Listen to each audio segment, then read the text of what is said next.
guys? Welcome back to my channel. It's me, Irvin, with another manga review. It's been a while since I've gone live for you guys. Maybe 2-3 weeks, so I'm kind of glad that I'm finally going back for some manga reviews. This is going to be on Tales of Wedding Rings, chapter 46. Great chapter, starts a whole new arc.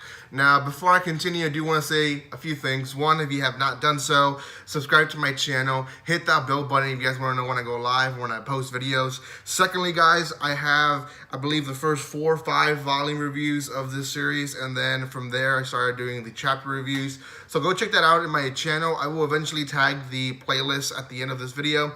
And then lastly, guys, there is a spoiler alert on the chapter itself, just because I will talk about it in detail. So if you don't want this series or this chapter to be ruined, then don't watch past this point.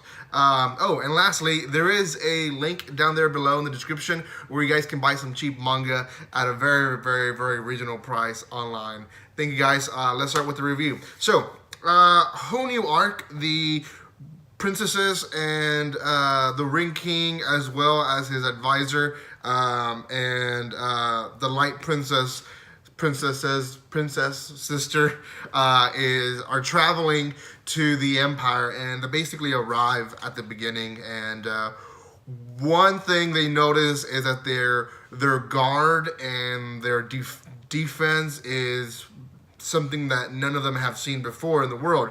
The Empire is well defended, so much where they arrive flying and they shoot at them, warning them that they have to enter through the door. They cannot just fly over the wall. So they enter through the door, and they meet the prince of the Empire, the guy who was supposed to marry the Light Princess, who was supposed to be the actual Ring King.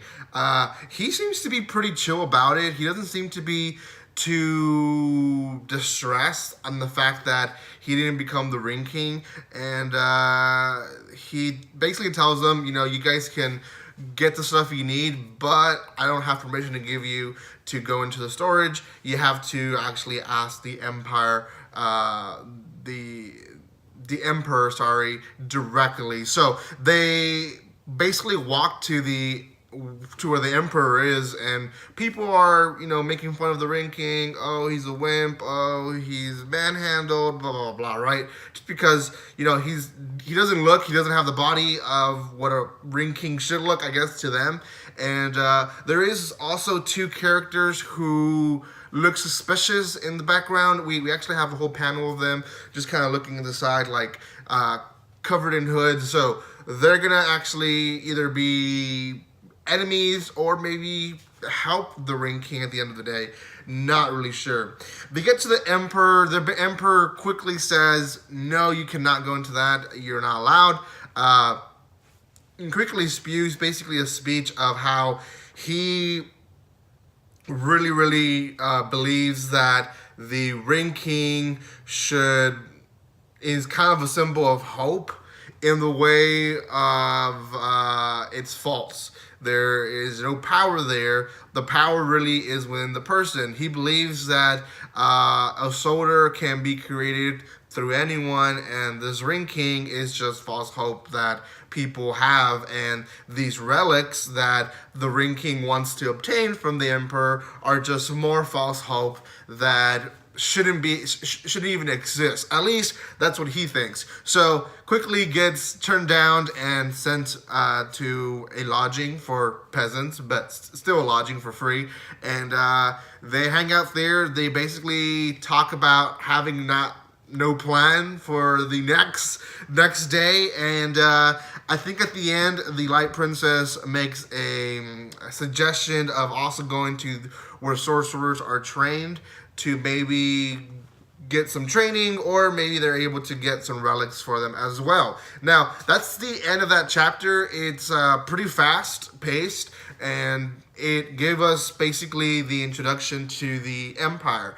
The Empire seems to, you know, be prideful in their army, prideful in their city, as well as their people. And I think that's going to be a big issue to the ranking, and more than likely he's going to be treated like trash in this city. If they stay, actually, they might leave to the Sorcerer's Land. But overall, it just seems like the Empire itself is this identity of we're the best. We should, we deserve this respect.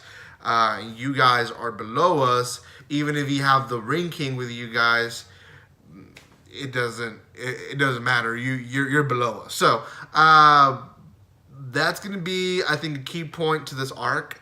I'm gonna guess the enemy more than likely is going to be the Emperor. He really looked like he was on something, to be honest. Either controlled or something. He just was slouching all the time.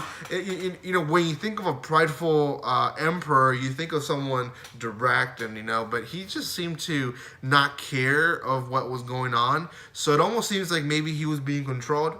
I could be looking too much into it, but that's what it seemed to me. Out of 10, this chapter, it's an introductory chapter, so I'm going to give it a 7.5. It does introduce well the arc itself. We'll see how long this arc lasts. At least in this story or this series, arcs don't really last that long. They last about 7-6 chapters. So we'll see how long this one lasts, and we'll see next chapter hopefully next month. So guys, thank you so much for watching this video. Again, if you have not done so, subscribe to my channel. There is a link down there below in the description where you guys can buy some cheap manga at a very discounted price. Thank you guys so much for all your love and support that you give me already. And if you have not done so, go check out the rest of the videos of this series. Thank you guys again, and like